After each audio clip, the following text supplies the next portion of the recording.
Imaginemos por un momento la Europa del barroco. Los teatros de ópera eran el centro del universo cultural, auténticos palacios donde ocurría la magia. Y en el corazón de todo ese espectáculo reinaba una voz. Una voz que parecía casi sobrehumana, con una potencia y una agilidad imposibles que convirtió a quienes la poseían en los auténticos ídolos de su tiempo. Pero claro, detrás de esa fama tan deslumbrante se escondía un origen muy complejo y controvertido.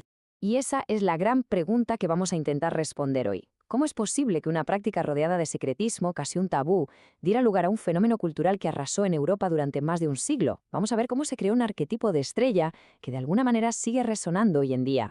Fijaos en esta contradicción, porque es la clave de todo. Por un lado, tenemos la adoración del público. Los castrati eran aclamados como dioses, amasaban fortunas increíbles y en el escenario eran héroes, reyes, divinidades. Pero por otro lado, su propia existencia nacía de una operación que era ilegal y de un estigma social que los dejaba en una especie de limbo como figuras antinaturales. Entender esa dualidad es entenderlos a ellos. Bueno, pues esta es la hoja de ruta que seguiremos. Primero, nos meteremos de lleno en el mundo que los reclamaba. Después descubriremos la ciencia, casi increíble, que había detrás de su voz. Veremos cómo se fabricaba una superestrella. Conoceremos al más grande de todos, Farinelli. Entenderemos por qué su era se acabó. Y para terminar, intentaremos escuchar el eco de una voz que se perdió para siempre. Venga, empecemos por el principio, el contexto. Es que no se puede entender a los castrati sin entender el barroco, una época de espectáculo total, de exceso, de buscar la emoción a cualquier precio. En aquella época, el género que lo petaba, por así decirlo, era la ópera seria. Y aquello no era un drama sutil, para nada, era una plataforma para la exhibición vocal más salvaje. El público, que era muy parecido al de un gran concierto de hoy, no iba tanto a seguir una historia, sino a quedarse con la boca abierta, a presenciar proezas vocales que parecían imposibles. Y claro, para ese nivel de espectáculo se necesitaba un artista completamente nuevo. Como podemos ver aquí, esto no fue una moda de 4 días, ¿eh? Desde que aparecen en el siglo XVI, vivieron una auténtica edad de oro que duró casi 100 años. Dominaron los escenarios más importantes de toda Europa antes de que los vientos del cambio empezaran a soplar. Pero vamos a lo importante. ¿Qué narices tenía su voz para ser tan especial? Pues la respuesta está en una combinación única de fisiología y, por supuesto, un entrenamiento brutal. A ver, el punto clave es este. La intervención antes de la pubertad hacía que las cuerdas vocales se quedaran pequeñas y flexibles, como las de un niño, pero el resto del cuerpo, sobre todo la caja torácica y los pulmones, seguía creciendo hasta alcanzar el tamaño de un adulto. ¿El resultado? Pues un instrumento vocal híbrido con una potencia y una agilidad que no tenían comparación. Era algo casi de ciencia ficción para la época. Un momento, hagamos una pequeña pausa para entender un término clave: tesitura. Es muy sencillo. La tesitura es básicamente el rango de notas donde la voz de un cantante se siente más a gusto y suena mejor. La de los castrati se movía a las alturas de una soprano, pero lo que la hacía única, según todos los que la escucharon, es que combinaba esa agilidad con un timbre y una potencia que te dejaban sin palabras, algo totalmente distinto a cualquier cosa conocida. Claro que tener un don físico no es suficiente para convertir a alguien en un ídolo. Hacía falta toda una industria cultural detrás para fabricar a estas superestrellas. Es que lo más interesante es ver los paralelismos con la cultura de los famosos de hoy. El cantante era la atracción principal, por encima de la obra. Había clubs de fans, rivalidades brutales entre los divos y las familias invertían auténticas fortunas en la formación de un niño con la esperanza de que llegara a la cima. Era una apuesta de altísimo riesgo. Otro concepto que tenemos que entender sí o sí para valorar su arte es el canto figurato. ¿Y esto qué era?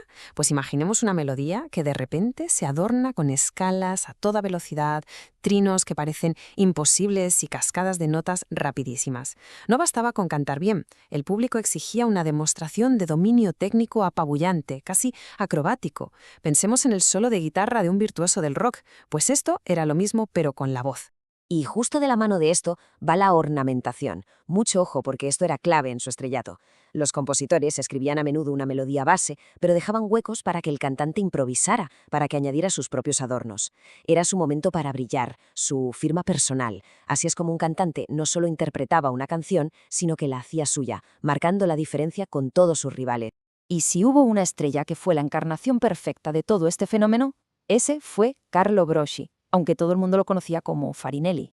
Farinelli lo tenía todo. Una técnica que rozaba la perfección, una potencia que decían que era legendaria, y una capacidad para emocionar que, según las crónicas, dejaba al público literalmente sin aliento. Su fama fue más allá de cualquier frontera. Se convirtió en una auténtica leyenda en vida. Su carrera fue un auténtico tour por Europa. Triunfó en su Italia natal, deslumbró a la corte de Viena y protagonizó en Londres una de las rivalidades operísticas más famosas de la historia. Pero su destino final fue España, donde su papel fue mucho más allá que el de un simple cantante. Y aquí llega probablemente la anécdota más famosa sobre él. Es importante contarlo con precisión. Las fuentes de la época dicen que su voz aliviaba el estado de ánimo del rey Felipe V. Obviamente no podemos hacer un diagnóstico médico moderno, pero esto nos da una idea del poder increíble que se le atribuía a su arte, un poder capaz de influir hasta en las más altas esferas. Pero como todos los imperios, la era de los castrati también llegó a su fin. Y no fue por una única razón, sino por un cambio cultural profundísimo. El mundo estaba cambiando. La estética barroca, esa obsesión con lo artificial, lo complejo, la maravilla, empezó a dar paso a los nuevos ideales de la Ilustración, que valoraban la simplicidad, la emoción directa y, por encima de todo, una palabra: naturaleza. El concepto que lo cambió todo fue ese: la naturalidad. De repente, todo lo que antes se celebraba en los castrati, su virtuosismo extremo, la complejidad, ese artificio maravilloso, empezó a verse como algo forzado, como algo antinatural. La nueva sensibilidad buscaba una emoción más pura, más directa, y con ese nuevo ideal, estas voces, por su propia esencia, simplemente no podían competir. Pasamos ya a la última sección para ver qué nos queda hoy de todo aquello, más allá de las leyendas y las partituras. Y esta es la parte casi trágica de la historia. El punto crucial es que nunca sabremos cómo sonaba Farinelli de verdad. Su voz se extinguió con él. Todo lo que tenemos son las piezas de un puzzle, descripciones escritas, la música que cantaba, incluso caricaturas que exageraban sus gestos. Es literalmente un sonido perdido en el tiempo. Y por eso, aunque la comparación con las estrellas del pop nos ha servido para entender su fama, hay que usarla con mucho cuidado. El contexto social, la falta de medios de comunicación como los de hoy y la propia naturaleza de su arte hacen que la comparación directa sea en el fondo imposible. Así que terminamos con una pregunta para la reflexión. Si esa voz imposible volviera a sonar hoy, ¿qué nos conmovería más? ¿La belleza inalcanzable de su arte, que parecía de otro mundo? ¿O el eco del inmenso sacrificio personal que la hizo posible? Quizá en esa pregunta se esconde la verdadera esencia de toda su historia.